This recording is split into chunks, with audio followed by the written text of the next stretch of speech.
So a lot of you had some very good questions. Let me just say this. I think we're going to try something new today, guys. Well, it's not even new, but um, I just got a little bit all over the place yesterday, and I think it's because, and I think the reason it took 2 hours is just because, largely because I was answering questions in the middle of things. Okay, so just a little housekeeping note. We're going to try something new today. What I'd like to do is get through all the training and content, and so I want to interact with you guys. Okay, it's not that I don't, but really what I want to do is make sure that we can stay on the topic at hand, and then do the questions at the end. Okay, so if you have a question, um, you're welcome to type it in, but we're just going to answer them at the end. Okay, keep it simple. In fact, it would probably help so that it doesn't get buried if you could keep your questions until the end, and I'll open it up. And I totally don't mind unmuting you and just talking to you guys. That's totally fine. It's just, it's terrible to do it in the middle. That's my point. Cool. Everybody good with that? We'll try to keep this to like, 90 minutes or under, something like that would be a lot better, I think, for everyone. More efficient. Okay. Everybody cool with that? Give me a 1 in the comments if that's a Roger. Okay, cool. Cool. All right, so tons of excellent feedback yesterday. All right, here we are here. So we're on day 2. And I really want to drive a couple things home before we get launching into the sales content, because a few of you had some really good questions that I think are good to just go ahead and address real fast. Okay, so let's see. I just wrote a few of them down here, and I want to be as thorough as I can without fire hosing you guys. Okay, so again, this whole thing's about clarity, about insight, for you to completely understand, um, the exact, why of why this model and this framing and this structure is so much better than the typical retainer model or some of the other performance models, right? So someone asked this good question. They said, can you show us an example of a lead getting booked into an appointment during one of your DR campaigns? Okay. And, I think this question was like, why didn't you talk about Saas more yesterday, Rob, if it's in the pricing and packaging? Okay. And there's a very specific reason for that, guys. It actually can kill the deal if you start talking about Saas when you're just starting a relationship off with a client. Okay. So we're going to talk about that more today. But this is a legit question. Like, I'm not hiding anything. It's just like lead nurturing is very simple, right? Lead nurturing from a lead gen perspective, from a direct response perspective, is very simple. There's nuances to it. There's best practices. There's copywriting. There's like what you can say for maximum effectiveness and what you can mess up by saying, other things. So there are nuances to it, of course, just like anything else. But when I'm saying, when we are offering something to a client that includes database reactivation, lead nurturing, and Facebook ads, let's just say, the lead nurturing part where we're taking the lead and booking them into an appointment from a DR, from an ad, or from any source, really, that is just like super simple and easy to do. Okay, so let me show you a quick example of what that's like. All right. Now, this is an actual conversation from one of our private clients. So our private clients are agency owners, just like you guys. And so this is an actual customer for one of our private clients. The reason why I decided to do a screenshot is for privacy reasons, both for our client, so you guys don't, I trust you guys, but if this thing gets out and, my clients got their clients' info like floating around the internet, that's not the best thing in the world, right? So I just decided to take a screenshot of these conversations. This is a fitness location.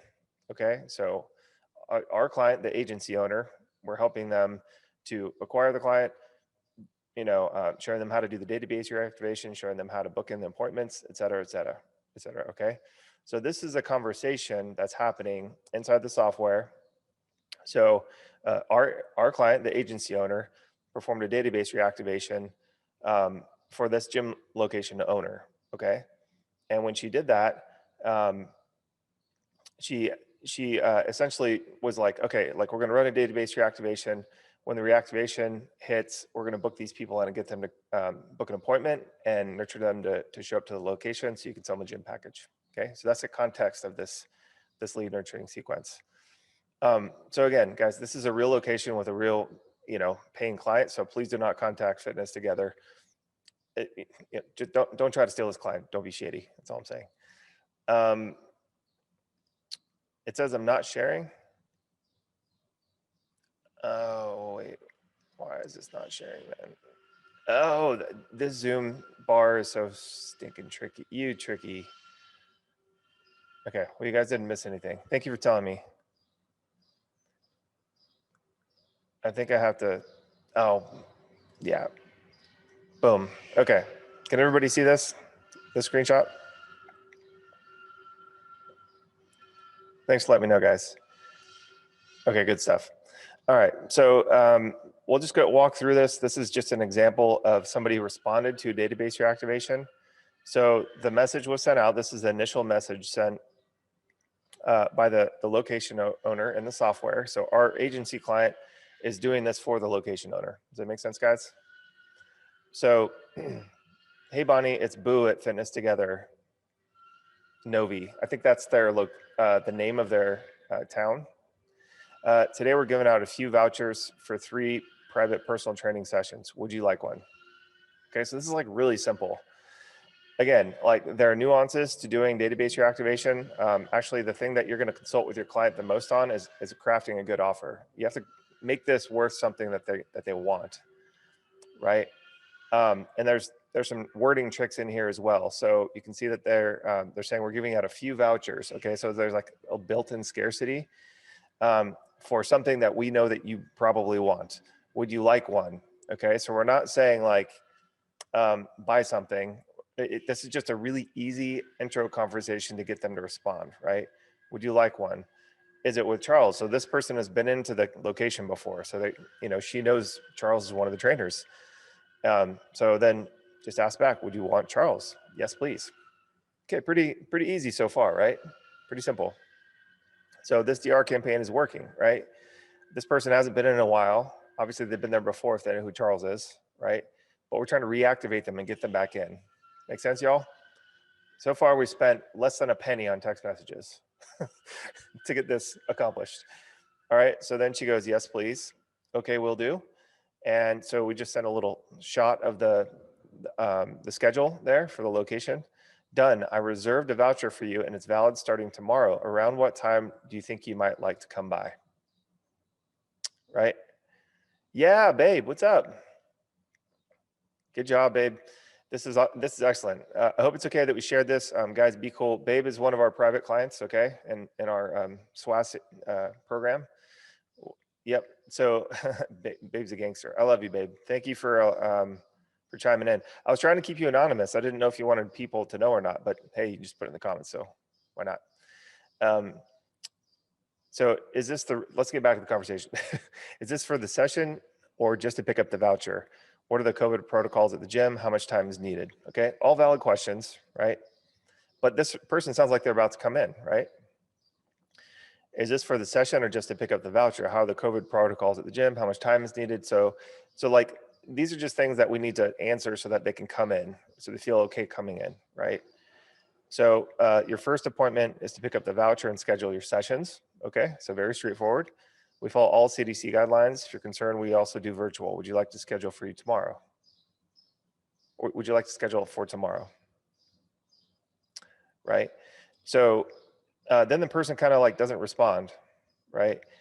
So there's a little reminder that goes out that says, hey, Bonnie, your voucher at Fitness Together Novi is starting today. If you can't come by, let me know and I'll change the start date for you. Are you coming by this morning or the afternoon better? Okay, we're just nurturing the person along.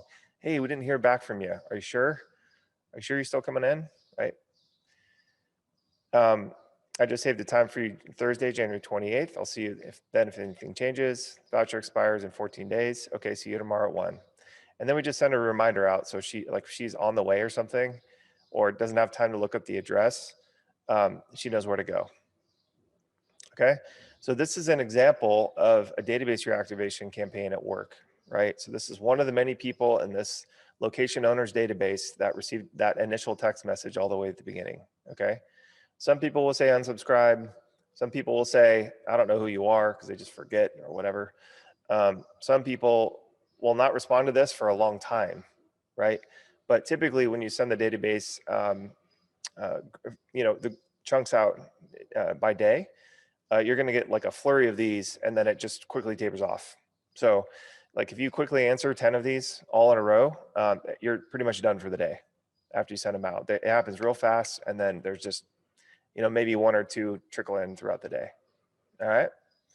So super simple. That's all we're doing, guys. This is not like freaking rocket science. Again, there are nuances to it, but I wanted to address that question, right? Because that was a good question. I kind of sped past it, and I was planning on covering more of it in day 3, but this is what it looks like in the software. Okay, you're just texting back and forth with a prospect, booking them in for the appointment, getting them to show. Okay, this seems like, I don't, to you guys, like if you do advanced marketing at all, it's like super complex and like very intellectual and all this stuff. This is like I love this. It's so easy, it's so straightforward. It's not what the business owners are doing now, right? Business owner says, oh, we send out an email newsletter. That's not this. Can everybody see that? This is a totally different ballgame, right? Making sense to everybody? Type of 1 if that makes sense to you. Brian says this is like a chat bot, only SMS. Not really, Brian.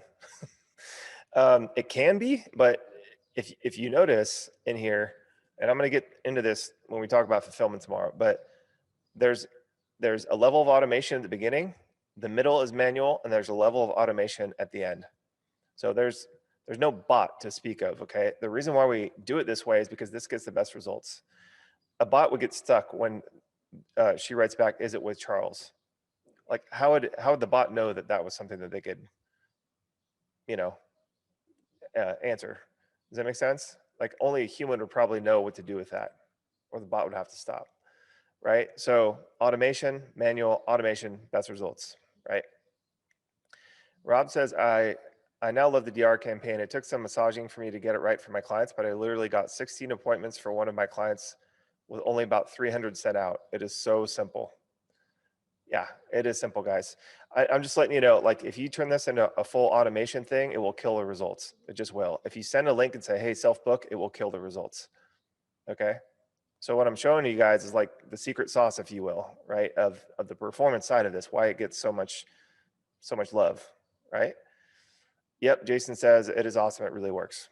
So just, there's lots of different ways that you can tweak this, but that's the formula right there, guys. I'm just giving you the brass tacks right there. Simple. Cool. So no veil to hide behind or any of that. We're just going to dig more into that tomorrow, but I thought it was a good question and we should at least address it today, right? Is that making sense to everybody? Just type a 1 if everybody's on board.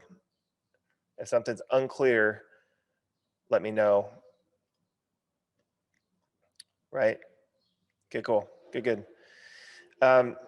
So and then there's another question, which I thought was good because I kind of breezed over this yesterday, but someone asked, are all of those thousands of results you showed from workshop students or something else? No, those are our private clients, right? So we have a program called SWAS Agency where we teach agency owners how to do all this stuff. And that's like an 8K program. So all those results are coming from, those kind of guys. So, like, we do plenty of workshops like this and people get wins, like little wins to pick it up. But I'm just being totally transparent with you guys. Almost all of the results that you guys saw on that the Trello board are from our private clients who are all agency owners, just like you. Okay. I just want to be fully transparent with that. And then what did you price and package in your, what did your pricing and packaging in your fitness agency look like? So we had a few variations of this question yesterday. Okay. So I'm just going to show you exactly what our done for you agreement looked like. Is that cool, guys? Is this helpful to see something like this? So all we did, and this is the one thing that we sold. Okay. So this is really important as well. When you're doing a typical retainer Or if you're not even doing retainer, if you're doing one-off work or project work, which is terrible, guys, like do not do that kind of stuff. Um, but you have to be very careful not to get what's called scope creep. And the way that you defend against scope creep is that you offer one package with no variation in the package, or almost no variation in the package. Okay, so we sold two variations of this. One was a higher price point for a little bit bigger of a facility. One was a little bit lower of a price point for smaller folks who wanted to get started with us, right? So, but the deliverables, what we offered to them, it was all the same, okay? It was the same agreement, just we had two copies. The only thing that was different at the bottom was the price. Does that make sense to everybody? So here we go. So this is literally our agreement. So, the normal stuff at the top, but this is really what I wanted to show you guys is like in our sales calls and everything, these are the only three things we talked about. And you notice there's no mention of software here, right?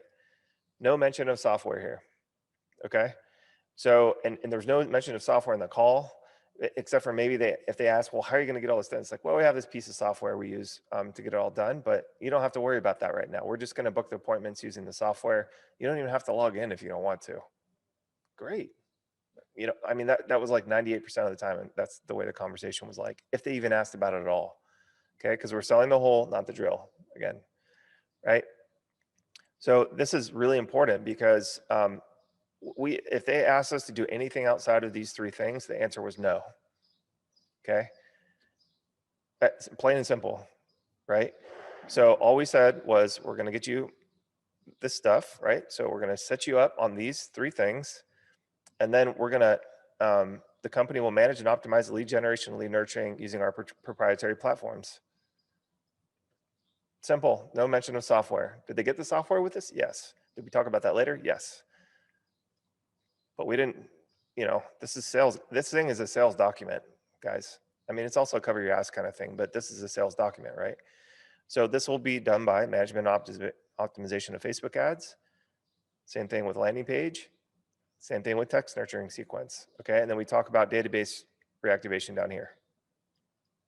Okay, so I mean, the rest of this document is pretty like straightforward. Past that, but I wanted to show that to you guys because that's the one thing. So like I would say in the first 5 months of our agency, we were playing with this. We were trying to figure out the sweet spot. We were undercharging, undervaluing ourselves. We were charging like 2,500 to 3,800 for the same sort of deal, just very undervalued. Okay, but once we got good at database reactivation, that's when it became 5,800, 9,800, and that's when we got those astronomical numbers that you guys saw. Okay, so here it is. This is our fee for 3 months of work, and then if they wanted to fund ad spend, they would pay us, and we'd charge a little fee to do it because we don't want to eat 3% of their ad spend. So this is what they were looking at total, right? So we collected the 5,800 up front for the database reactivation and the service for the next 3 months. And then if and only if they ended up wanting to do Facebook ads, so after the DR was done, then we would go ahead and collect ad spend from them. So we're just telling them like what they can expect right here. Does that make sense? But like I said, we had some clients, the DR was so stinking good that we just never even had to collect ad spend because we're like, why do we need the Facebook ads campaign? Right? Some clients were like that. But this is it. This is super it, right? And then it just says in here at the end of 3 months, you can go month to month, or you can sign up for another 3-month package. Super simple, right?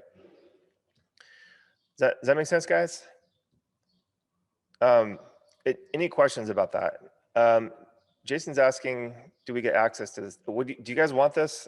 I wasn't planning on giving it to you, but if it's valuable to you, I can include it in the program. Is that valuable to you guys? Yeah. Okay, cool. All right, sweet. And again, just a quick reminder, some of you guys came in late. Save your questions for the end. I want you to engage with me right now, but we're going to do Q&A at the end. So if your question gets posted right now, it's probably going to get buried. So let's just save all the questions till the end, okay? All right, dope.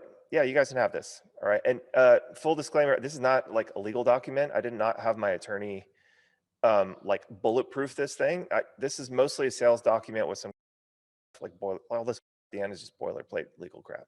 Okay, so don't consider it a legal document. To me, this is a sales document and a retention document. Okay. But you guys are welcome to have it. You're going to want to have your attorney look at it if you're trying to be protected from it. That's all I'm saying about it. Okay. I'm not promising that this will protect you from any sort of legal stuff. Okay. I think those were the three main ones that we didn't get answered that I thought a lot of you, yeah, exactly. A lot of you were asking variations of these questions, and then we were answering little questions like in the Facebook group and stuff. Everybody feeling good about that? Any huge thing that I missed yesterday? Okay, cool. So go ahead and type in the chat. If I missed something huge, like let me know. Okay, we can always go back and make sure the base is covered. I just want to get those done. So who's ready to jump in and talk about sales today? Let's go, right? Okay, dope. Let's do it. Let's do it. All right, so yesterday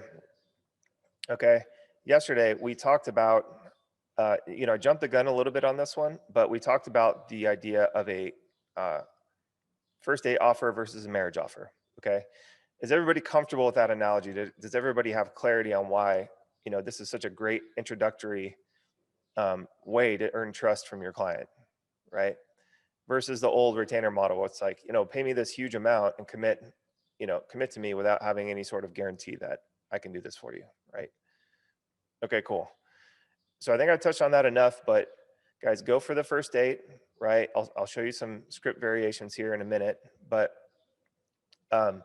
again, like the formula is to essentially, if you've never done a DR before, I love just saying, hey, let's do a first date with DR, Mr. New Client or existing client.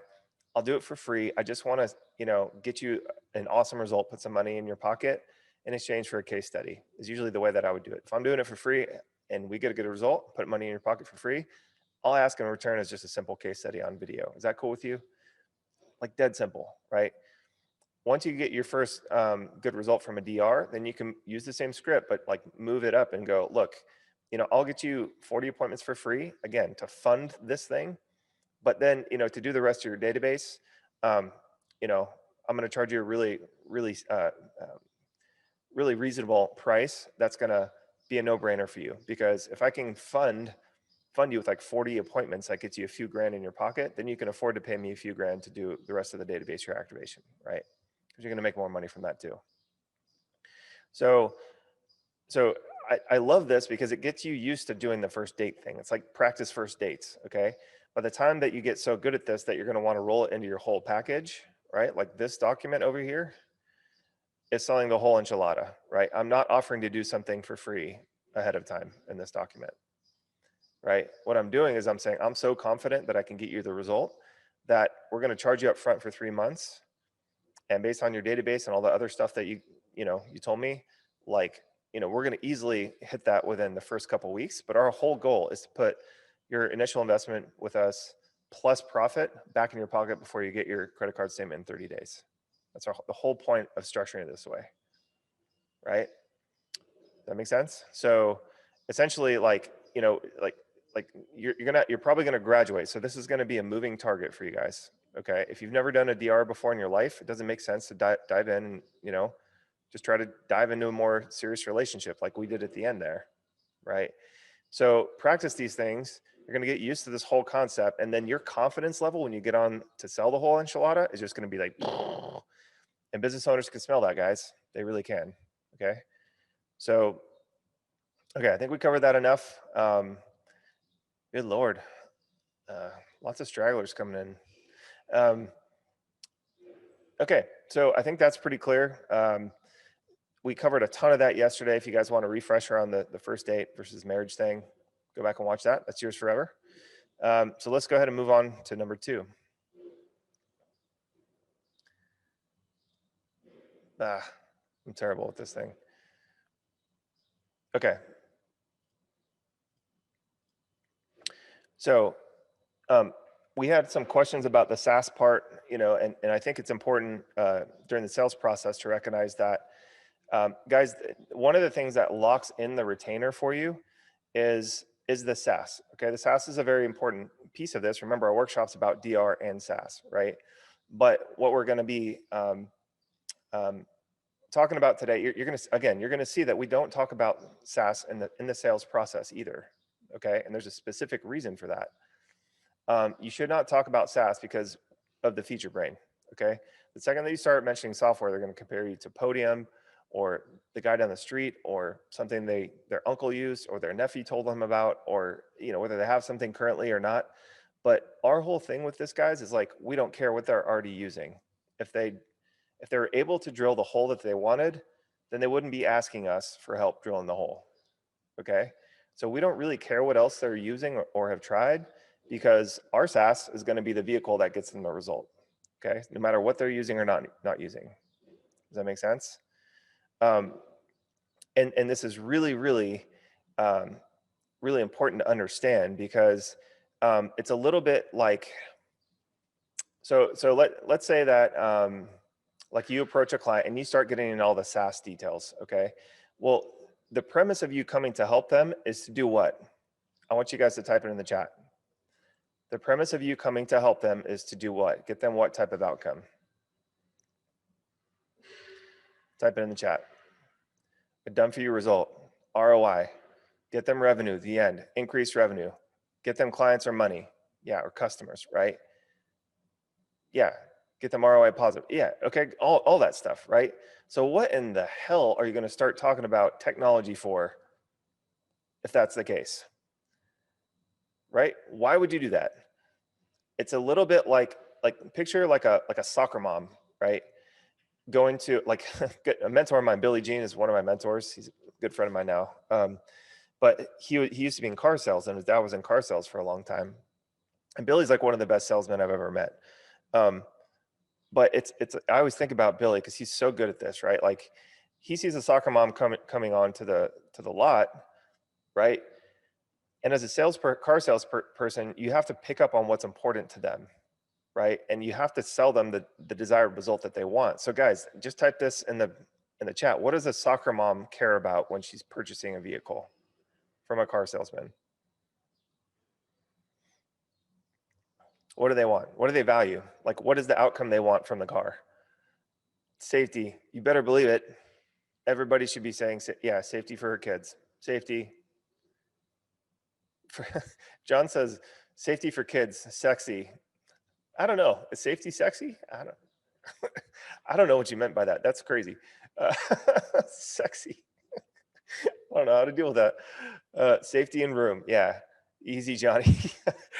All right. So maybe she wants to be sexy in the minivan. Okay. So let's just, she's like, I want a minivan because it's the safest. I can fit all my kids, da, da, da. So the car salesman, what is a great way to ruin that deal in this analogy? Okay. Let's say Billie Jean, the best salesman on the lot, comes up to the soccer mom. She briefly describes what she wants out of the car. And he goes, okay, that makes sense. What's a great way to kill that deal? Right? To get her to just be like, nah, type it in. What's a great way to do that? Talk about horsepower. Start talking about other stuff. Show her a truck. Tries to sell her something that she doesn't need. Like what? Like popping the hood for the engine? What, what? Talking about like what the frame was made out of and the chassis and how great the transmission is, right? Yeah, talking about features. She doesn't want features. She wants an outcome, which is her kids being safe and her being able to safely transport them from place to place and take care of her family. Okay, right? So think about that. What's the easiest way to complete that sale? Let's go on the flip side, right? What's the easiest way to complete that sale? So Billie Jean's on the lot. He's gonna be the record-breaking salesperson at this lot, because every time a soccer mom comes and asks about a minivan, he says this. What are those things? Type it in the chat.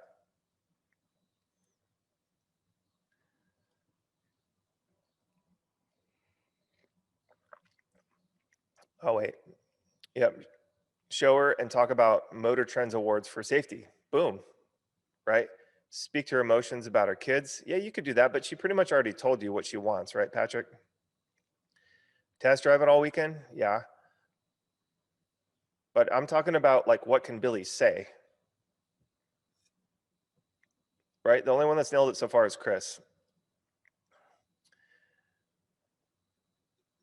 Keep going, guys. Come on.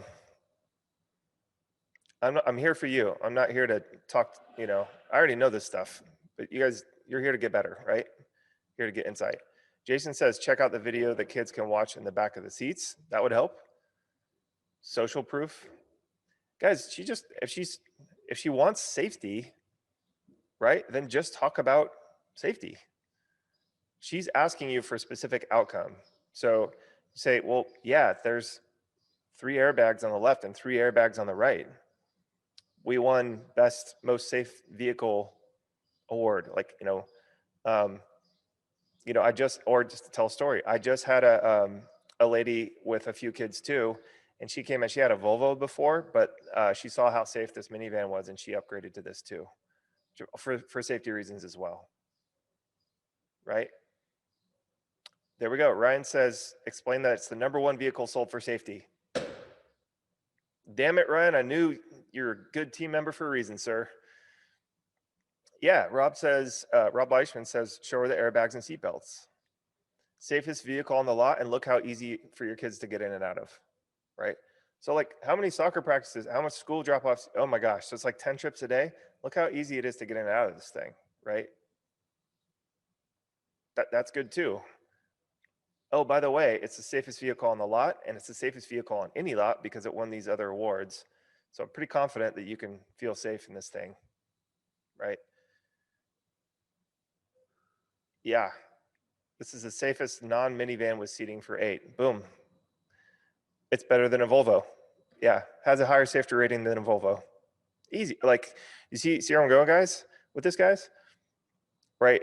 The fastest way to kill that is to go, like, well, yeah, you could upgrade to like the larger motor, and could send you back to the accessory shop, get some exhaust going on your minivan so you sound real cool. Unless, like, do you want some subwoofers up in this minivan? No? Okay, cool. Well, do you care about a V8 or V6? Right? What kind of transmission do you want on this thing? Because like the other lots, they have like other transmissions, but like, oh, you don't care about okay, yeah, just checking. Okay, cool. It's just like, what? So Billie Jean, I know, would be talking about safety features east of her kids. Be asking questions about her kids' life, what her day-to-day life is like, and letting her lead the conversation. But definitely just keep dropping in the safety stuff, right? Because that's what she cares about. She told you that. Okay. So so she doesn't care about like, the chassis, the steel, probably not even the brakes. It's just like, what kind of brakes? Doesn't matter. It's just all this stuff. So it's the same thing with working with small businesses, guys, right? So here, we'll just put this right here.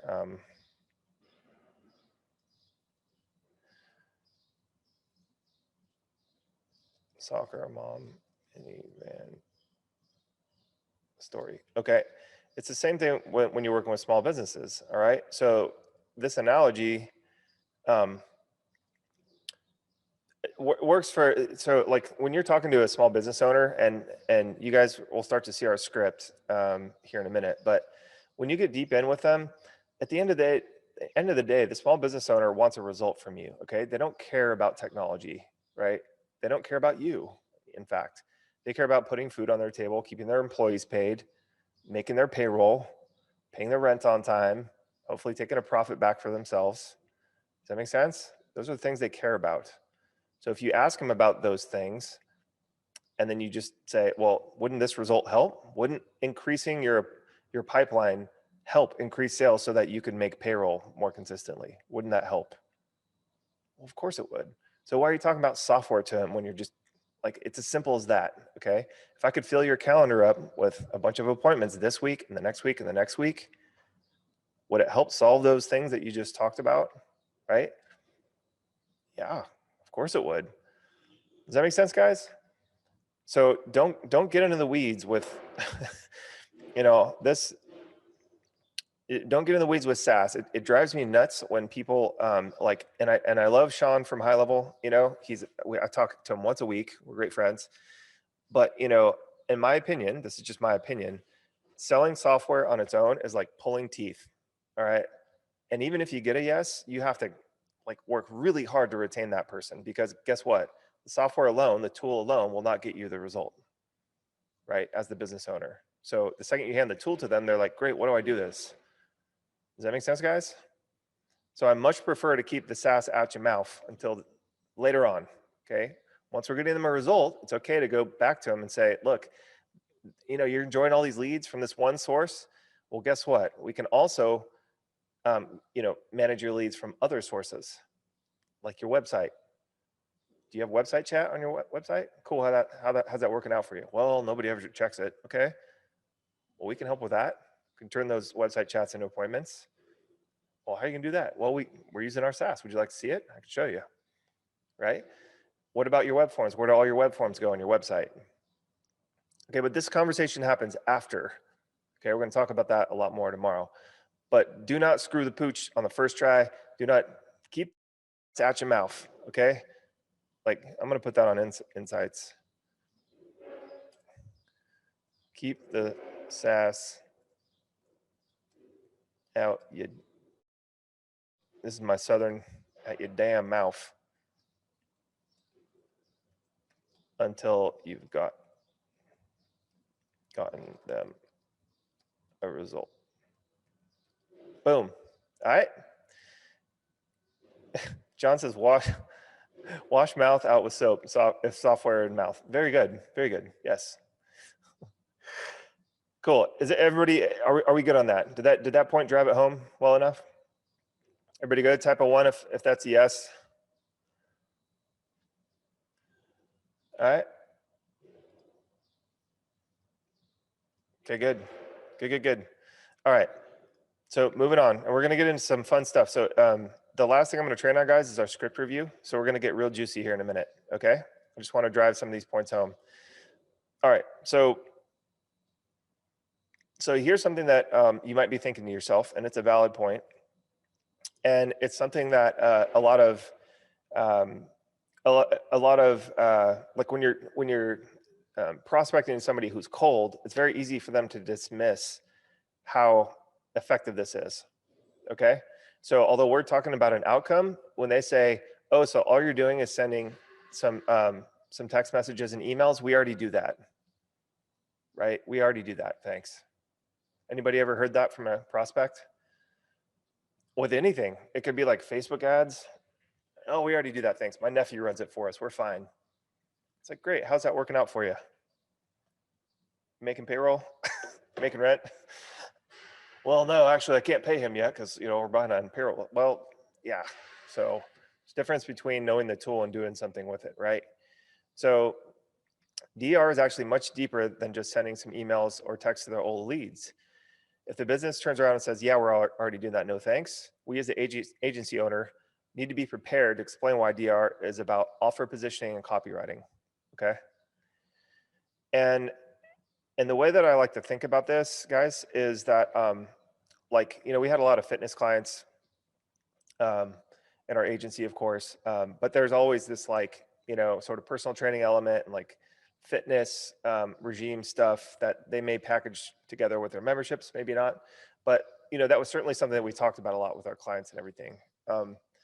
But it's as if like, because like, here's what happens when you're a personal trainer. You talk to somebody and it's really easy in nutrition and fitness for them to say something like, oh, I'm already doing that. So if you say, if they say, well, how's your program different?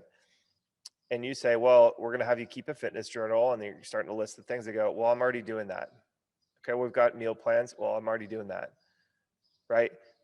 It just, so again, you can't get in the weeds and the details too much here, right? But what you need to talk about are the things that make it different and better, okay?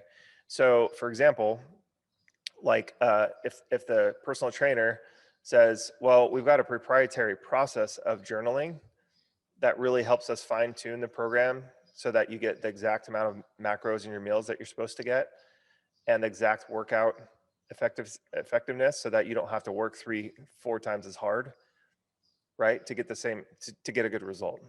Okay. So, you know, you told me that what you were doing before wasn't working for you. So we've got a sort of a proprietary method when combined with these other things that gets you the results that brought you in here today, right? So does that make sense, guys? So like the personal trainer has to flip the script on them a little bit and go, well, it's easy to dismiss that, but these things combined together get you the result that you want. And that's what you came in here for, isn't it? Yeah. Okay. So now let's talk about, like if the client says, yeah, I'm already doing that. Okay. So if I'm the agency owner, right, and I hear that, I'm going to immediately go, oh, they don't fully understand what I'm talking about, right? So there's a couple ways that you can do this. Way one is start telling stories, right? You know what? That's funny because it doesn't really work that way, which I'll explain here in a minute.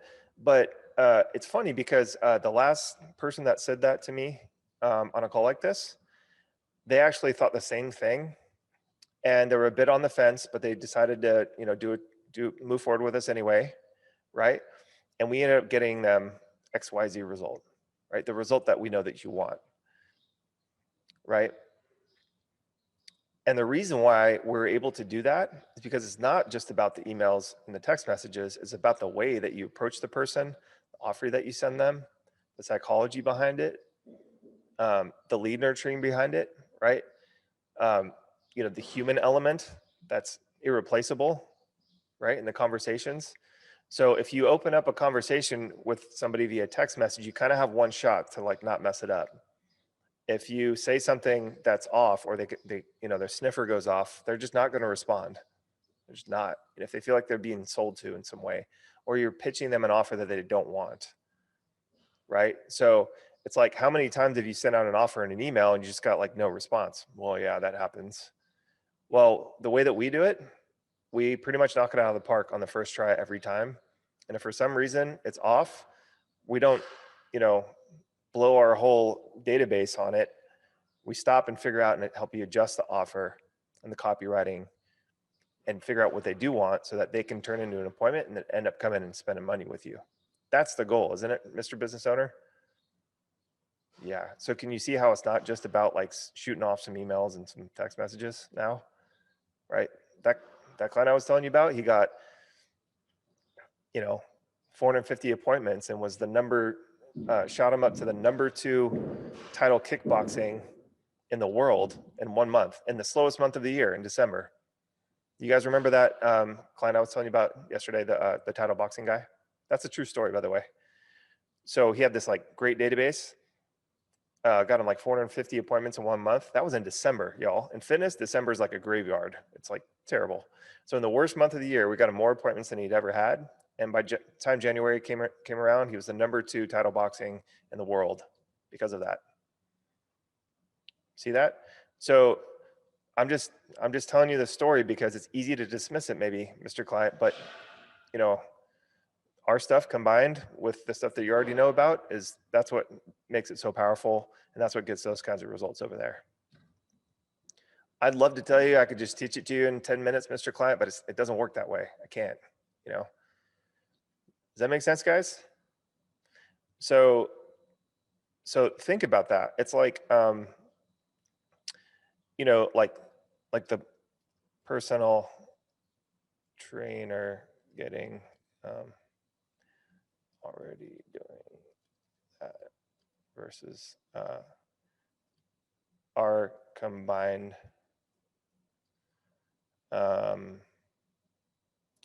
I will call it IP, intellectual property, gets the result, right? So think about that when you're out there. Okay, so you see how all this stuff sort of ties together. This massively helps in the sales process, guys, because if you get, like, first of all local business clients are skeptical, right? They get hit by agencies all the time. So when they hear another pitch that is just selling a retainer for Facebook ads or whatever, they're like, I get 1,000 of these a week. Like, come on, And so their bullshit meter is really high. So when you can come in and make this type of promise to them, and you take away all the operational drag and everything, and really make it easy for them, and you make it risk-free for them, and you put money in their pocket, it's extremely compelling, okay? you're going to get buying questions really fast when you do it this way. Okay. But if you're like, if you get stuck on this question, like, well, we're already doing that, thanks. It's like, well, tell me how that's working out for you though, because I think we're talking about two completely different things, right? You're talking about a tool. I'm talking about a process that gets a result, right? Does that make sense? Everybody write that down. You're talking about tools. I'm talking about a process that yields a result that I think or I know that you want. Okay? By far the biggest mistake I'm seeing out there right now. Everybody's going ham for selling their own SaaS, right? And they're starting to figure out that number one, it's a lot harder than it looks, right? It's a much harder sale to sell a low ticket recurring thing. And number two, it doesn't stop after you get the yes. You have to like spend as much time indoctrinating the person as you do if you were just doing done for you anyway, right? The only difference is you're getting paid like $300 a month for it instead of what I'm charging. It's the only difference, right? So is this starting to click for you guys? DR, to build the trust, get them the result, put the money in their pocket to pay the high ticket. The SaaS is going to be at a little bit of a later stage. We're going to get the hooks in by, adding more SaaS features slowly as we go. But we only do that after we get them a result that we know that they want, right? Good stuff. All right, everybody on the same page at this point. Everybody on the same page. Jason says a hammer is a hammer to everyone, but it depends on who is using that to get a certain result. That's right. I've used this analogy a bit before. I'll just pop this one in again. Like my dad, actually all the men in my life growing up were in construction, and my dad was an excellent builder. He was a very, very talented construction and building and carpentry and stuff like that. So I was around it a lot, but I understood something. Like the guy with the crappiest tools usually was like the gangster, like the OG. It's like covered in paint and like concrete and stuff. And my dad was really smart. Like he knew that like the guys who didn't have the fanciest tools were usually like the ones who were the most skilled, right? And so he taught me that, like, he's like, look, you can go in, anyone can go in and buy a hammer, but I can build a house with that hammer. Like not everybody knows how to do that. Like he could build a house from the ground up, he could just build anything. But he knew how to do it too. Like he knew how to do the structural and some design elements and stuff like that. So he could like frame a whole house by himself, which is insane. I don't even know if they'd let you do that these days for like liability reasons, but that's neither here nor there. But the point is that anybody can go into Home Depot and buy a hammer, right? The tool is not important. It's what you do with it. Okay. So the thing that if you start talking about SaaS, people forget that you are a skilled agency owner. You know marketing and lead generation and lead nurturing better than they do. Okay. So you have to sell your skill. And the way that you sell your skill with the tool is by saying, me plus the tool, so my dad plus his hammer, garners a house, the thing that you want, the outcome that you want. Me plus my SaaS gets you the outcome that you want, which is your appointment filled, your appointment book filled, and more sales rolling in for a lower cost or no cost, right? That's what we're providing to them. Does that make sense? Tom says, how do you overcome the objection? I'm concerned about spamming my list. Yep, we can answer that in the Q&A, bud. Just want to make sure we keep rolling here today. All right, so you guys ready for some script review? So Tom, just drop that when we get to the Q&A, please, and we'll definitely take care of you. Cool. Just want to make sure my chat is still, oh yeah, here it is. Okay. Who's ready for script? Anybody have any, again, did I miss anything big here? Did we lack clarity on this section? That's the only kind of question I want to answer right now is if you lack clarity. Okay. All right, we'll keep rolling. All right, you guys want to see some script goodness? Where am I? Okay. So for simplicity's sake, guys, I'm going to assume that you've never sold DR before, okay? And I know that some of you have, but I'm just going to roll through the script real fast, and at the end, I'm going to go through it quickly. Then I'm going to go back and sort of break it down for you guys. Good stuff. Can everybody see my screen? Okay. Okay, cool. So there's a few steps to the script. Excuse me. If this is to like a previous client or a prospective client, but let's just assume that you've already got a client and you want to approach them with database reactivation. Okay. The reason why is because I just want to get to the point a little quicker. So I'm just choosing this one. Okay. Because after a certain point, the script is the same the rest of the way down. Yeah, can you get the script? Good question. Yeah, guys, you can. Yeah, good question, Rob and Sean. You can have the script too. I'll make sure my team puts it in the Kajabi portal after we're done. Okay. Michelle, if you're watching this, can we get the?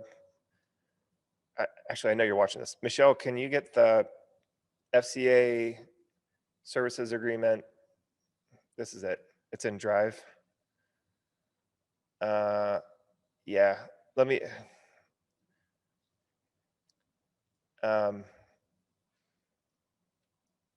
Let me private message that to Michelle because I don't want to send her digging. One sec, guys. Michelle, crap. How do I find it? Oh, I can type it in. Okay, it's not working. Oh, Mitch has it. Okay, good. That's why you make the big mugs, Mitch. All right. So yes, you'll get this. Yes, you'll get this deck. Okay, this script. All right, good stuff. Okay, so let's say that you've already got a high level of trust built, right? Because if you already got a done for you client, right, you can easily approach them with a DR because you've got some level of trust built. They're paying you money, they're getting something back from you that they're continuing to pay for, right? So all we want to do with this is start to build curiosity. Again, this works well with people who are not already your client, but there's a bit of this at the beginning that just, I'm simplified today. So all you got to do is send an email or text asking a simple question to pique their interest. We're looking to build curiosity here today. Or here with the script, excuse me. So it goes like this. Hey, Dave, got kind of a random question for you. How many people do you have in your database or CRM? I'll tell you why that's really a good question later because it's like super random, but it piques their interest, right? So we'll go back and like do a deep dive on these. That depends. What you want, current customers or past, and like why? What's up, right? So how about both? About 100 current customers have monthly memberships, and our CRM has about 4,000 records in it. Okay. At this point, you have piqued their interest. So he's like, hey, what's up? Like, what? Why are you asking me this? So mission accomplished at this point. Well, if I could get you 40 to 500 appointments starting next week using a new strategy I have, would that be of interest to you? And at this point, they might be a little skeptical, but their curiosity is being piqued even more, right? So, well, that depends. How's it work? Does it require any ad spend? Or does it cost anything? I'll show you exactly how it works. Best part is it requires 0 ad spend. Well, that's interesting. Do you have 15 minutes later today? Sure, I could do 1 p.m. Okay. Once you get your client on the phone, simply show them a sample of the text message conversation you're going to send. Now, this is just for current clients. You've got enough trust built with them to where you can show them like a little bit of how you do this. I would not do this. I would not show this to them if they were a prospective client for all the reasons we just talked about. I don't want them getting into SaaS thinking at all.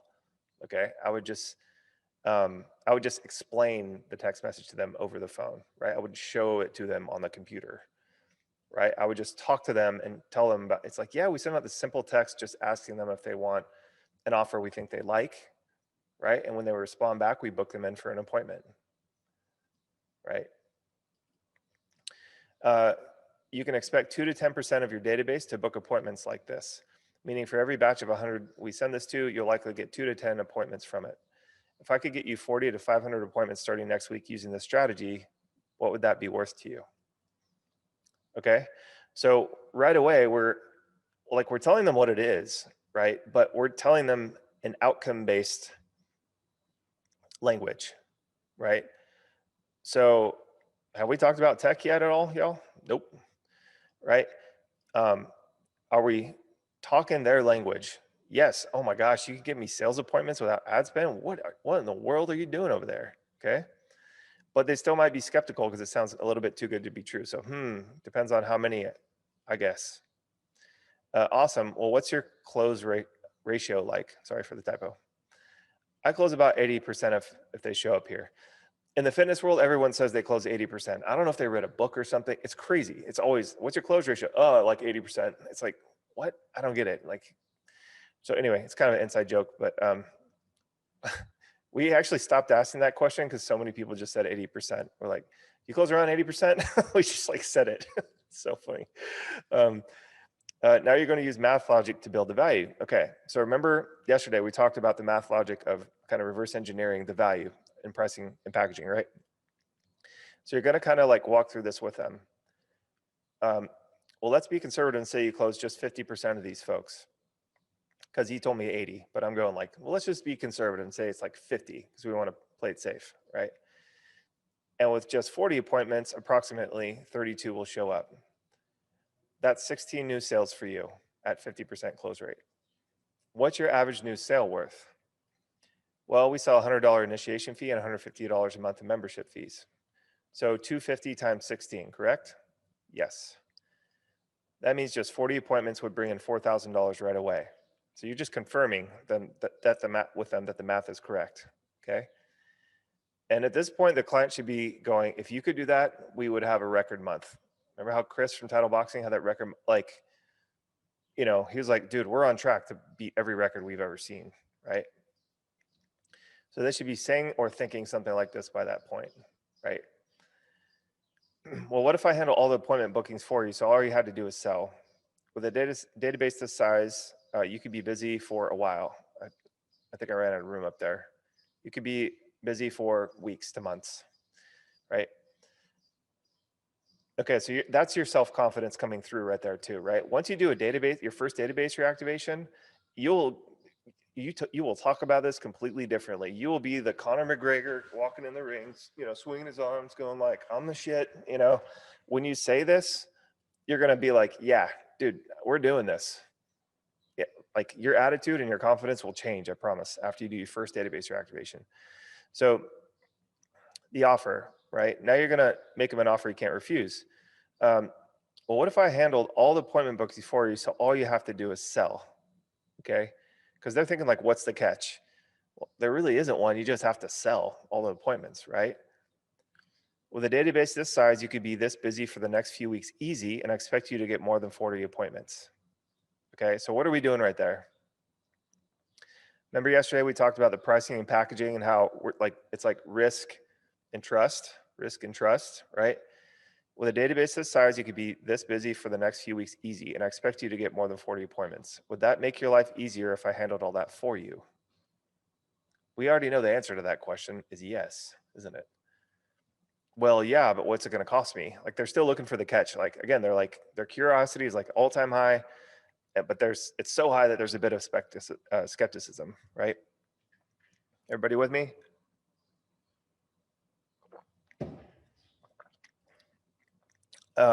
And then I usually like to kind of laugh right there because it's like okay, it's like third time you're being skeptical. It's fine. So I usually kind of go, oh, haha, well, let's make this a no-brainer for you. Like if I can get you at least 40 appointments over the next 30 days with this, and that's worth 4K to you, I'm expecting to bring you much more than that, but let's just say it's worst case scenario. I'll guarantee that I can bring you at least 40 so you make a nice return. Does $1,000 for me to do all that with a money back guarantee if I don't get you at least 40 appointments sound fair? Right? So in other words, if I can't get you 40 appointments so that you make $4,000, then I don't want your $1,000 in return. We're expecting to do much more than that. Okay? So it shouldn't be an issue. But wouldn't that be a no-brainer if I could do your whole database for $1,000 flat fee? Right? So this is one way to sell it, guys. We're going to talk about a couple variations of this, but remember when I said like on your first database, you just want to get them to say yes? At this point, you would just say, let me make this a no-brainer for you. I'd love to do half your database for free in exchange for a case study, right? Just to see what kind of result we can get. Would that make it easier for you to get started? And if they have objections, you can be like, well, it's the service is free, but what if I guarantee you that I'll get at least 40 appointments for you before I stop working your database? I think I'll do that. I'll get you many, many more than that. But what if I offered to do it just to, it's got to be worth your time. There's no cost, so it can't be that. But, if it's worth your time to get out of bed to do this with me, I'll get you at least 40 appointments, put $4,000 in your pocket. You're totally winning, risk-free, right? So you can kind of like play with the offer right here, depending on where you're at. But this is like, if you've already done your first database, gotten a good case study, you would be ready to start selling it like this, just to get your feet wet and get used to the sales process and make some money, make some damn money, right? So now you're probably going to hear some objections. Objections are good, guys. Even if the deal is a no-brainer, you should expect objections. It means they're in buying mode, right? They're asking buying questions, right? So client, well, what happens after the 30 days are up? What then? We can definitely talk about doing more together with the strategy longer term, but let me put a bunch of money in your pocket first before we add anything else to this. You're going to be very busy making sales this month. Once the month of doing all this settles and we see how well it performed, I can lay out some more options for you. Does that sound good? Right? So again, we're trying to date before we marry here for sure, right? But that it's got to work out for both of you over this next 30 days for that $1,000 for you to proceed to anything else, like more database reactivation, Facebook ads. If you're going to sell them a whole package, whatever it is you're going to sell him next, this has got to work first, right? And actually, you slowing him down is a good, like at this point, he's kind of scrambling towards you, right? So you're kind of slowing him down intentionally and going like, well, let's just start here. Let's start small. And then if this goes well, there's a bunch of other stuff we can do, but let's just, commit to the next 30 days together. And if it goes gangbusters, we can talk about doing more together. Does that sound good? Right? And at this point, you should probably, it's not uncommon for you to hear something like, okay, how soon can we get started? Because at this point, they're like, I have nothing to lose, really. I can get you all set up tomorrow. What's the name on the card you want to use? Then you take the payment. Excuse me. And then you schedule the DR onboarding call. This is where you're going to do things like get their list, decide on an offer to run in the DR. Then and only then will you be okay to show them the actual software if you want to do that.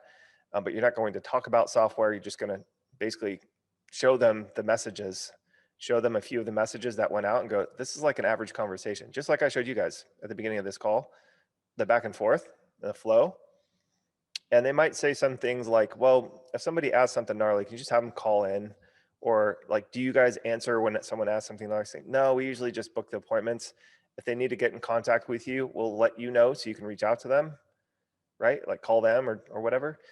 Or, if you're comfortable, we'll just say, hey, this is a better serve for a phone call because it's like, I just get people in for appointments, but, why don't we get you connected with the owner or the manager or the front desk or whoever, give them the number, let them call in, right? Little things like that. But DR onboarding call is simple, guys. It's like a 30-minute call. You're just gathering what you need to do it for them, okay?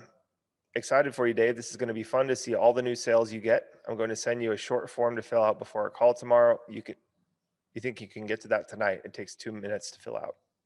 Okay, and the form just sets the onboarding call up for you, so you have all the data that you need to pop into the campaign, right? Like their business address, their business name, their phone. It's just basic stuff, basic bananas.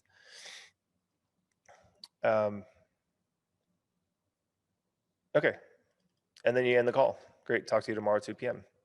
Okay, and that's how you get your first client, first paying client. Now, I'll run through some of the psychology here real fast, okay? Rob says, I can see so many ways that I've bombed the sales pitch in the past. Rob, that's why we're doing this workshop, my brother. I really, really, really am so glad that we decided to do this because as you guys can see, like there's people in here who've been in some of our programs and it's like a great refresher for them, right? So there's been several people in here who've been in our programs, at different times over the years. And for some reason they get sidetracked, right? And I don't know why. That's just human nature, I guess, as a business owner. But yeah, Tom's saying, yes, I needed to, it's a good kick in the ass. I don't disagree, Tom. It's good for me to brush up on it too, because sometimes I forget how freaking awesome all this stuff is and how many people you can help with it, right? You guys have to realize something. When you're doing this, you're like the superhero. Like you swoop in, you help you help your client and everything that comes with that location. So the payroll, the rent, like maybe their spouse, maybe their business partner, maybe their kids, putting food on the table, sending their kids to college, all the employees getting paid, getting health benefits from it, and then their customers getting served as well, right? So all this activity spurs out throughout that whole little ecosystem of the business, right? And it feels really good. It's energizing, right? Because as marketers, it's like, let's be honest, guys, we don't have the best reputation out there. There's a lot of shysters and like people who promise big results and don't do anything. Give all the good guys a bad name, the good guys and girls, right? So this is really important to me. It's like if we can help a small business and help the small business get more customers and serve those customers better, guys, that's like a total flywheel effect in our economy, right? So, oh, thanks, Tom. Tom says to Rob and team, y'all are awesome. Dude, you're awesome too. Tito says, this seems so basic, but I've messed this up so bad. It's so simple. I just need to run this. Yeah, Tito, it's simple, dude. All right, does everybody getting clarity on this stuff? Getting clarity? Type of 1 if you're getting clarity on this. It is super simple, but can you mess it up? Absolutely you can. Obviously, like anything can be messed up. For all of us like me that has been throughout your trainings, thanks for not giving up on us and keeps teaching us. Oh, no problem, Larry. It's our pleasure, dude. Our pleasure. Okay, cool. All right, good. So let me run through the psychology of this, and then we'll turn the corner and do some Q&A. We'll do about 30 minutes of Q&A today. Sound good? So this script, guys, the psychology of this script is really simple, okay? Because it's good to understand the why, not just the how, okay? So so this is something that's interesting, okay? So this script will turn them from like skeptical in a bad way to skeptical like in a good way because it sounds so good, okay? So you'll notice in certain parts there's like things that are being repeated. And the reason for that is because you're changing their mindset from being closed off to a new opportunity to opening it up. And at different stages, they're going to basically be thinking about different things. So while you're talking, they're thinking, right? AKA, they're not listening to you. That makes sense? So at the beginning, all we're doing is piquing interest. Why? Because this opens their mind, right? This gets them from defensive mode. I get a million messages a day. I don't have another thing to put on my plate to going, wait, what? So that's all this does at the beginning, okay? And this first question is something that marketers don't ask, right? So if somebody comes to you for Facebook ads, Mr. Client Owner, is this the first question that they ask you? Answer is no, right? If somebody's trying to pitch you SEO, do they ask you this question? No. This sounds like something that like a CRM administrator would ask, or something. I don't know. Like it's just a random ass question. Like no one asks it. That's why I actually thought of other lines that I thought were better, and they just didn't work as well. It's like this is the last question they would think that a marketer would ask, apparently. Okay. So for us, we know all this stuff. They don't know anything about this. So when you approach them, this is a very curious question. It's like, well, and usually actually right here, they'll usually say, you mean our current customers? It's like in gyms, it's like our current members. And like for Kyra would be like, do you mean like my current active patients? Or do you mean like my marketing list, like my MailChimp list or something is usually what they would say. And so you want to stress that it's both, right? Usually it's both. And why do we market to both? Well, like in the gym space at least, and in a lot of other spaces, people will see the offer if they're like, let's say they're a current active customer or a current active member, they'll see the offer and go, oh, you know what? I'm already a member, but can I like send this to my friend? Or can you send this to my friend for me or something like that? So I guess what you just did, you just picked up a free referral for your client, right? So, so yeah, so okay, so he says the database. So now in his mind, he's open, right? He's just open. He's like, okay, I'm open to answering the question. Let's see where this goes. It's like a judge in court. Counselor, we'll see where this goes, but proceed, right? I was just watching The Lincoln Lawyer last night. It's a great movie. So that's why my mind went there. So then you just want to, again, so this part, guys, you got to be real careful, but you talk about the result, right? We're talking about the hole, not the drill. So just fucking cut to the chase and tell them what you're going to do without telling them too much, right? If I could get you a bunch of sales appointments starting next week, would that be of interest? Who's going to say no to that? If it's, if it's ethical and true.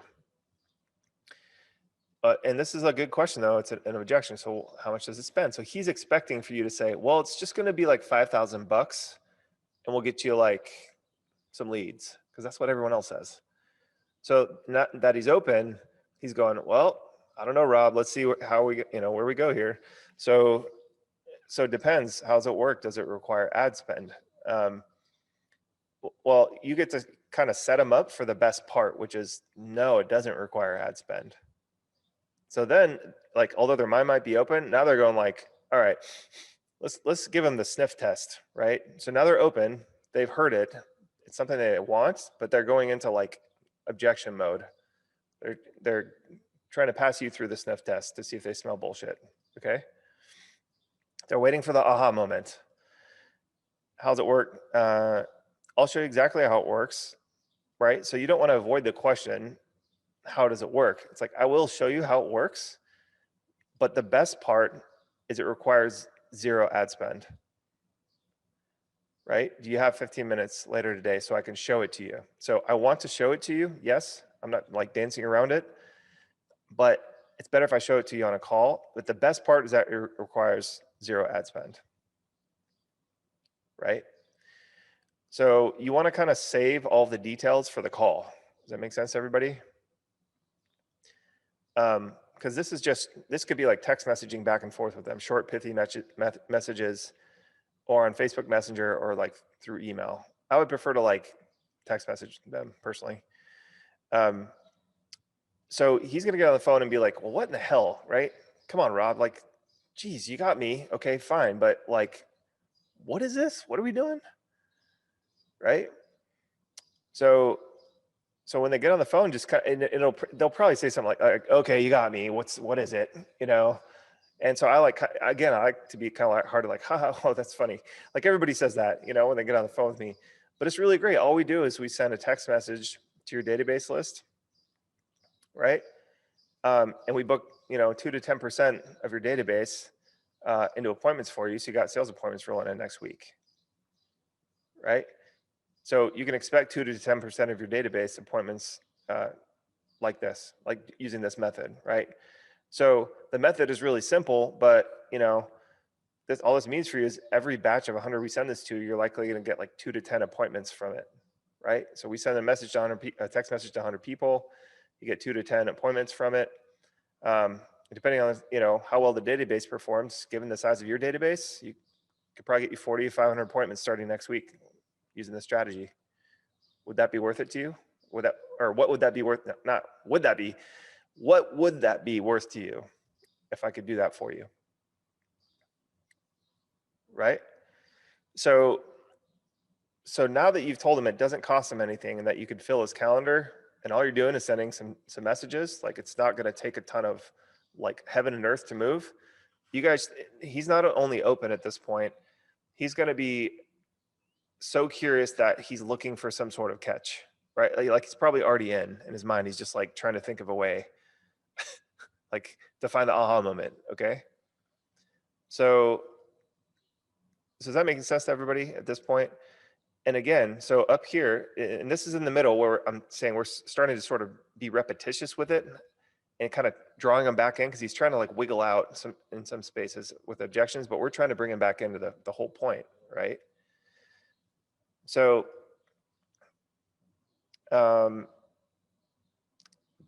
depends on how many, so you're asking what his close ratio is like, because at this point he's thinking like, well, appointments, well, how much money can I make from this? Well, so like, what's your close ratio? It's this. Okay. Well, let's be conservative and say that you just close X amount of these folks, right? Now you're just using the math logic to justify it in his head, right? So he understands very clearly what kind of return on investment he's looking at from getting from this whole thing, right? So at this point, he's starting to turn the corner because the math logic is smushing all of his objections. If you're asking him for money, this still smashes it. If you're doing it for free, this smashes it. Like, it doesn't matter. If you're selling high ticket, this is what we use to smash it, right? So, and then, when you give this offer to him, he's gonna kind of be like, well, okay, but still, what's the aha moment, right? So his curiosity is like superseding his objection handling at this point, okay? Because he's like, gosh, how have I never heard about this? This sounds so awesome. Like, I trust you, Rob. Maybe not. It doesn't matter. It sounds awesome, right? So then when you come in to make the offer, guys, it takes all the risk away from him saying yes to get started. Like, by this point, he's already decided he probably wants it. And if they don't by this point, it's like, dude, all I'm talking about is sending you free appointments, like appointments without ad spend, without hard costs, without marketing dollars spent, right? Like, why wouldn't that work for you? Because that's all I'm talking about doing here. But at this point, like, I swear to God, y'all, it's like 80, 90%. They're just like, what? Okay, so like, how's it cost? What can I, how's it work? So then you start to repeat some of these things, right? Like, at this point, by the time you get to the close, he's going to kind of be like coming to you, right? And asking questions. But what you have to do is just kind of reiterate some of the stuff, right? So, let me make it a no-brainer for you. If I can get you at least 40 appointments over the next 30 days with this, that's worth 4K to you. So we already said that above, but we're just repeating it because, again, his mindset is now open to completely listening to how it works because in his head, he's already buying, right? I'm excited to bring you, I'm expecting to bring you much more than that, but worst case scenario, I'll guarantee that to bring you at least 40, so you make a nice return on investment and there's no way you can lose, right? So that's like the nail in the coffin on this one, right? So then you might hear some light objections, but again, he's already decided that like this is happening. And then, he might be so excited that he's like, well, like, what else can we do? Or is this the only thing that you do? Or like, things like that. And that's when you almost need to like slow him down by the end. Okay. So this is really simple, but it's a really fast momentum shift, right? And if there's any issues at all, like objection wise, it's going to be about trust and risk. Okay. So if they ask you questions about anything that you don't see on here, that's all it is. Okay. So all you do is you just make it really simple for them, just remove the risk. So, I mean, would it make you feel better if I showed you the 40 appointments before you paid me? I'll put the money in your pocket before you have to pay me. But I mean, I'm going to do that like in the next 3 days. So get your checkbook ready. Like, may as well get it done right now. I'll send it back to you if we just totally whiff. But why don't we just get going? So really by the end of the script, guys, it should be a really like dead simple transition from opening with curiosity, getting the mind open. And then, step by step, you're just sort of breaking down all of the things that prevent them from signing up for a normal retainer. Okay. And you're starting small so that you guys can kind of go like on a first date. And you can even say that, yeah, I just prefer to go like on a first date sort of thing before we get married with a giant package, just so I can prove ROI to you and like earn your trust, earn your business. Probably be like, never heard that before. You see what I mean? Okay, good. Any questions? Let's go ahead and open this up to Q&A. So here we are. I'll just, while you guys are doing your, logging your questions in, here's just really quickly the insights to take away from today, okay? Retainers are a big commitment. It's like asking for marriage on the first date. Better start off with a low risk offer that allows you guys to test the waters, right? Because some clients are shit. Some clients are really bad for you. So it's a two-way street, right? Sales is very much energetic. What clients are looking for is certainty. And they can smell hesitancy, fear, and weakness from a mile away. So if you're not rock solid in your confidence that you can deliver to them, which is what that script does, makes you rock solid, they're going to smell it, right? So, and again, we're going to dig in more into this tomorrow, but the SaaS is what locks in these local businesses into the high ticket retainer, but it's a huge mistake to discuss SaaS during the sales process. Everybody on board with that? And then, yeah, you should print this out and put it in front of your computer. Keep SaaS out your damn mouth. Not until you get a result is it okay to talk about SaaS. All right. Oh my God, somebody has the, oh, never mind.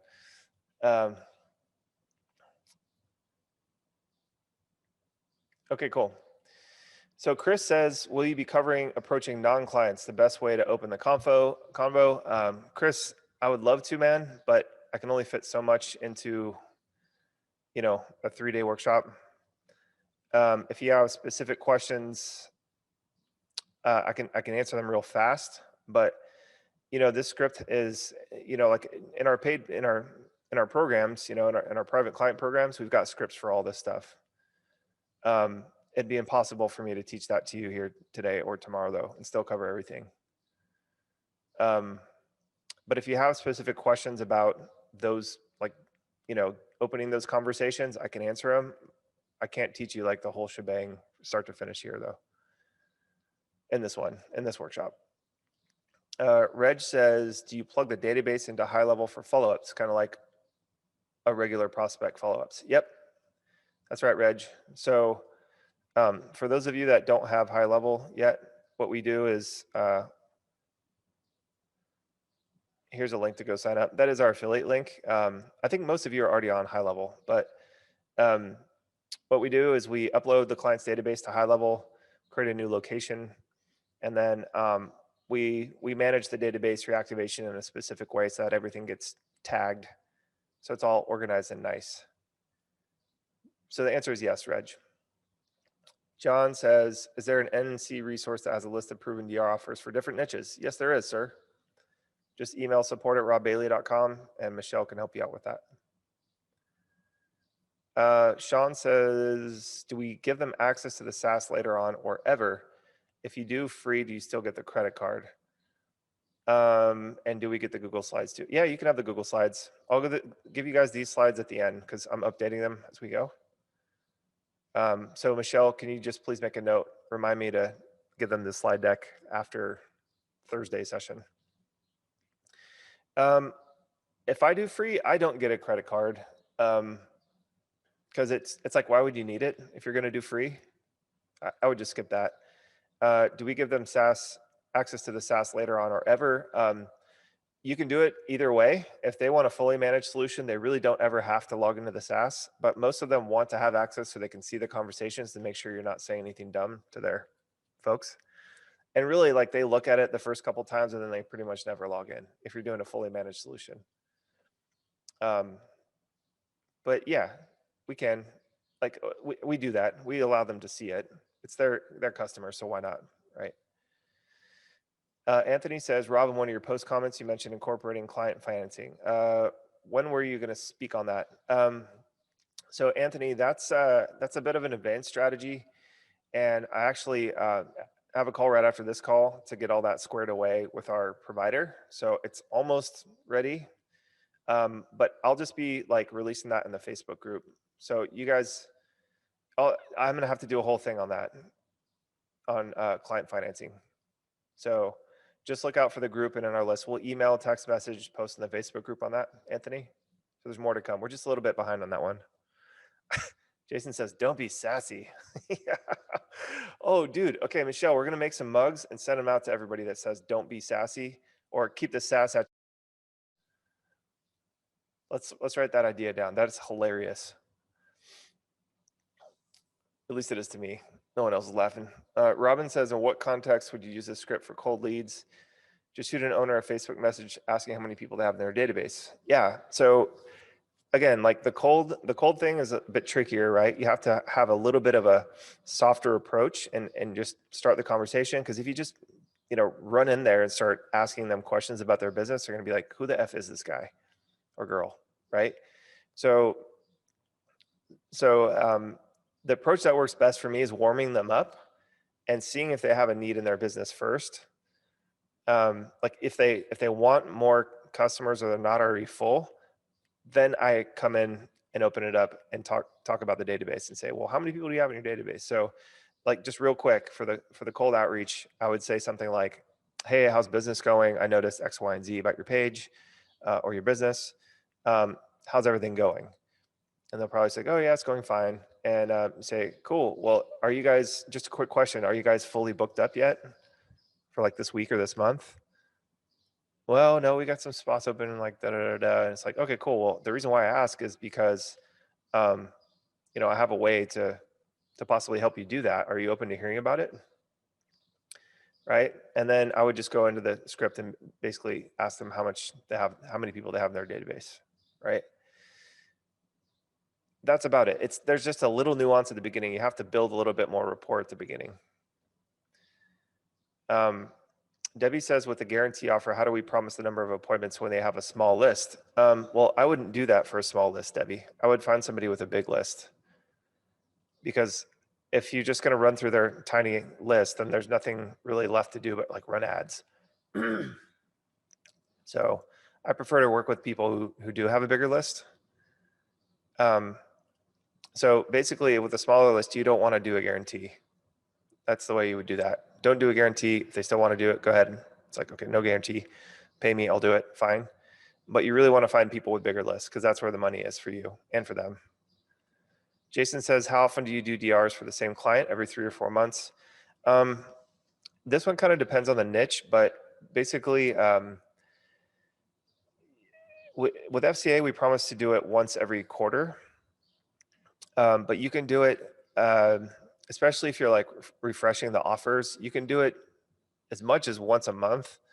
That's pretty aggressive. I would say once every 2 months to 3 months is a good sweet spot, right? Reg says, don't let them off the phone until you get that credit card processed, right? Is that what you do? Yes, that's exactly right, Reg. Yep. No problem, guys. Takeaways. Yeah, keep that out your mouth. Oh, Tom Tran, how do you overcome the objection? I'm concerned about spamming. Okay, spamming my list with text messages because personally I don't like getting them. We already send emails to stay top of mind. Oh, a mortgage. Okay, so Tom Tran says a mortgage broker prospect or client has this objection. I'm concerned about spamming my list with text messages because personally I don't like getting them. We already send emails to stay top of mind. So let's talk about that, guys. Let me ask you guys this. How would you handle that objection? Let's talk about that one. That's a good one. So the objection is, I personally don't like being marketed to that way. Therefore, I only market to my customers a certain way. How do we overcome that objection? Again, I already know the answer. This is for you guys. Chris says, you are not your ideal client. That's pretty good. What else, guys? That could be better. Antoine says, do you want more business? That's a good question to ask. But what's the thing that this objection doesn't take into account? Jason says they can opt out if they don't want it. What's the thing that this mortgage broker is not taking into account? Yeah, it's a good question to ask them, Tito. How is that working? Fodger, you're not your client, yet if you want to catch them when they're hot and ready, SMS is the best way. You're onto it. Okay, so this is the thing that that I've always said when I get an objection like this, and it's really simple. There's a way to say this without sounding as much like a jerk, but basically the premise is false. Their premise is false. They're assuming that the way that they like being marketed to is the way that all of their clients like being marketed to. Okay. So the thing that to say back is, well, we're not after how you like being marketed to. We're after how your customers and clients want to be marketed to, right? So we're not talking about your personal needs because the customer doesn't care about that, correct?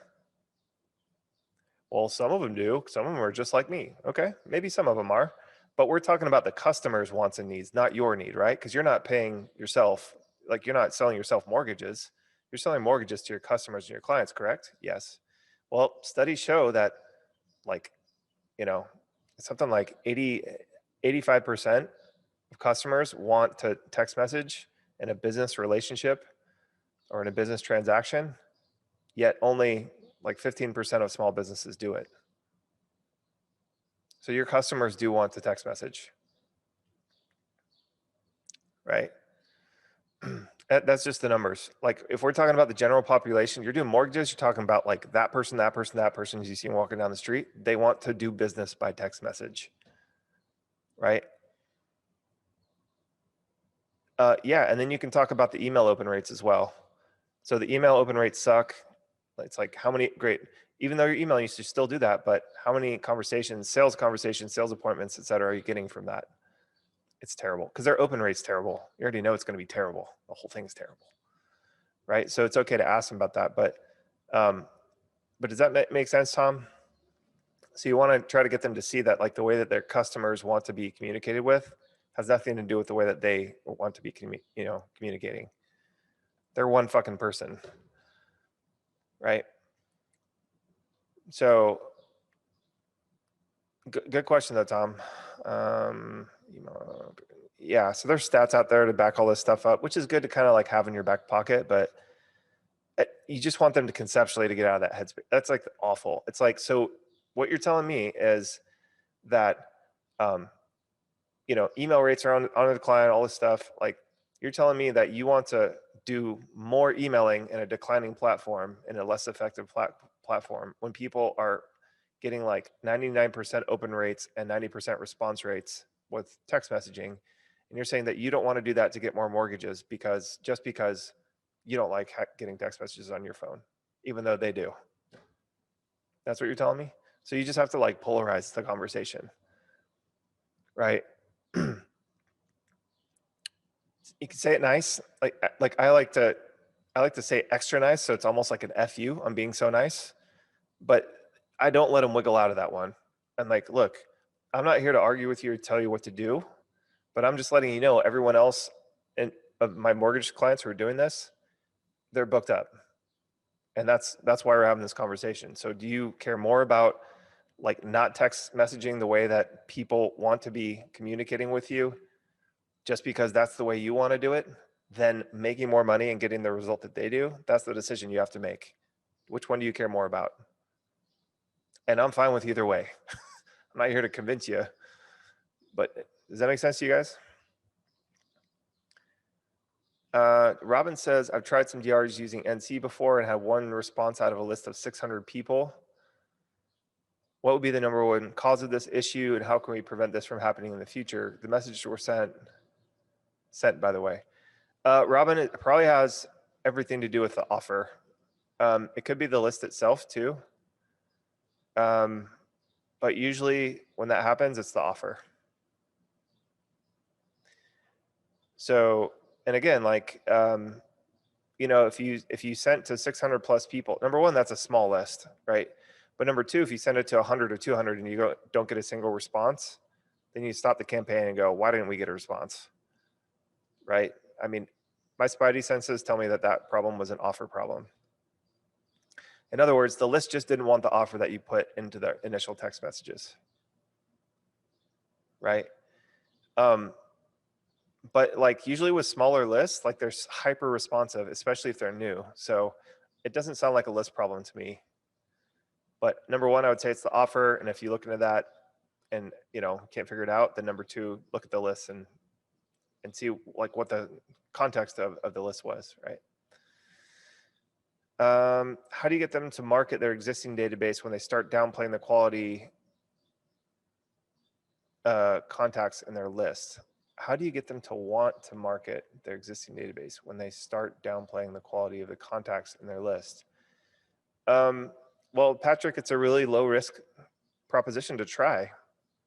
If they have poor quality in their list, then that means they're attracting poor quality customers or prospects. So it might have more to do with their business than the customer, right?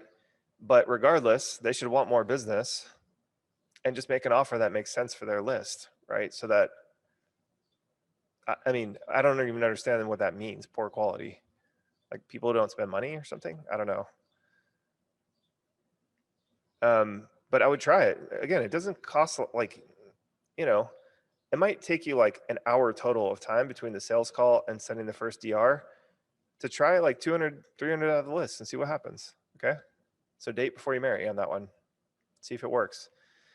You know, and like go find, in the meantime, go find a better client, Patrick. I mean, you already know this, man. I know that you know this, but go find a better client. You know, like don't sit around obsessing over like one client with a bad list. You know, get out there, and there's too many people that need help with this stuff. If I get people in your niche 40 plus appointments doing with SMS, why wouldn't you want to do it?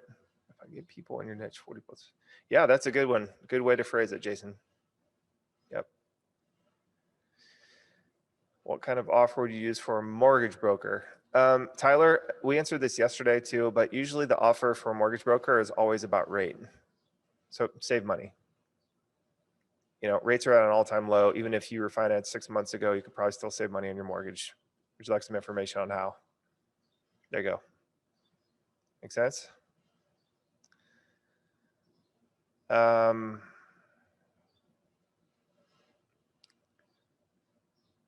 Okay, cool.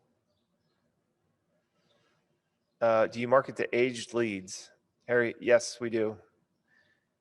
Alfonso says, in GoHighLevel, do you create a new separate Twilio number for the location and set the SMS from that number? Yes, we do, Alfonso.